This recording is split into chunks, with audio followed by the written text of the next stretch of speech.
Shalom anak-anak, bertemu lagi bersama Ibu dalam pembelajaran PAK dan BP secara online. Nah anak-anak, sebelum kita memulai pembelajaran kita hari ini, mari kita awali dengan berdoa. Silakan anak-anak lipat tangan dan tutup mata kalian.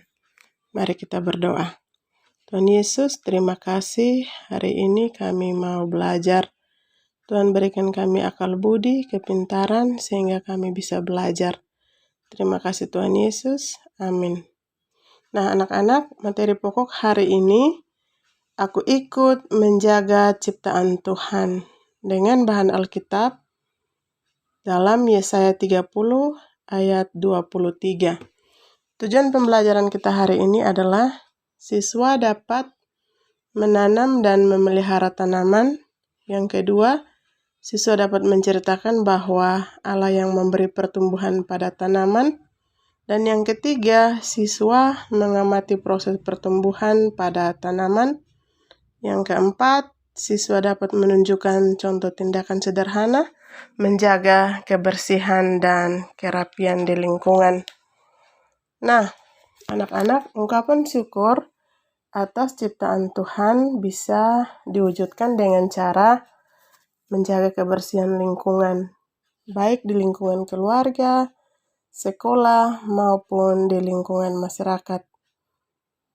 Contohnya, kita menyapu, membuang sampah pada tempatnya, dan membersihkan selokan. Yang kedua, menanam dan memelihara tumbuhan.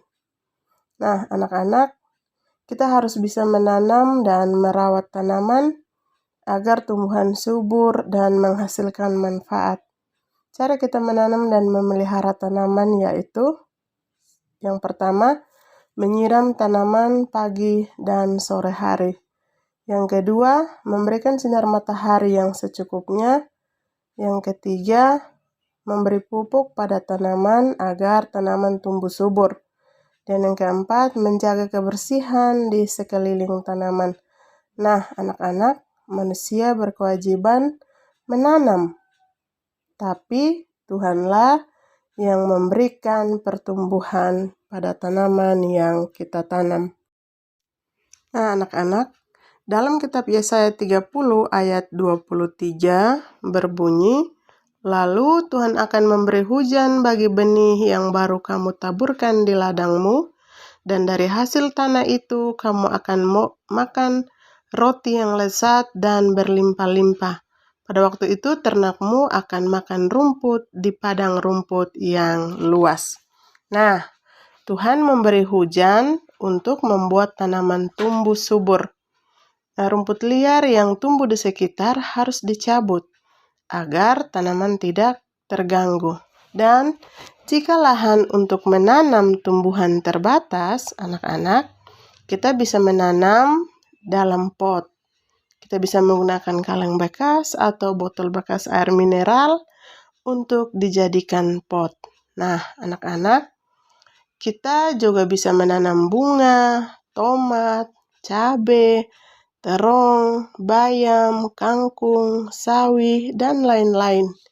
Kita bisa melihat proses pertumbuhan tanaman yang sudah kita tanam. Dengan menyayangi tumbuhan, menjaga dan merawat dengan penuh kasih sayang, sehingga kita bisa melihat proses pertumbuhan tanaman yang subur dan menghasilkan bunga dan buah yang indah dan besar untuk kita nikmati. Nah, anak-anak, tumbuhan memerlukan matahari karena dengan sinar matahari, tumbuhan memasak makanannya. Nah, proses tumbuhan memasak makanan disebut dengan proses fotosintesis. Pada musim kemarau, kita harus menyiram tanaman secara teratur agar tanaman kita tetap basah dan tumbuh subur. Nah, anak-anak, sekarang tugas kalian adalah yang pertama, siapa yang wajib menjaga dan merawat alam ciptaan Tuhan? Yang kedua, apakah manfaat matahari bagi tumbuh-tumbuhan? Dan yang ketiga, bacalah Alkitabmu dalam kitab Yesaya 30 ayat 23 dan divideokan. Nah, sampai di sini pembelajaran kita. Mari kita mengakhiri pembelajaran kita hari ini dengan berdoa. Mari kita berdoa. Tuhan Yesus, terima kasih untuk alam dan semua ciptaan Tuhan. Ajarilah kami agar kami mau untuk memelihara dan menjaganya supaya tetap indah. Terima kasih Tuhan Yesus. Amin. Terima kasih Tuhan Yesus memberkati kita dan tugasnya jangan lupa dikerjakan anak-anak. Shalom.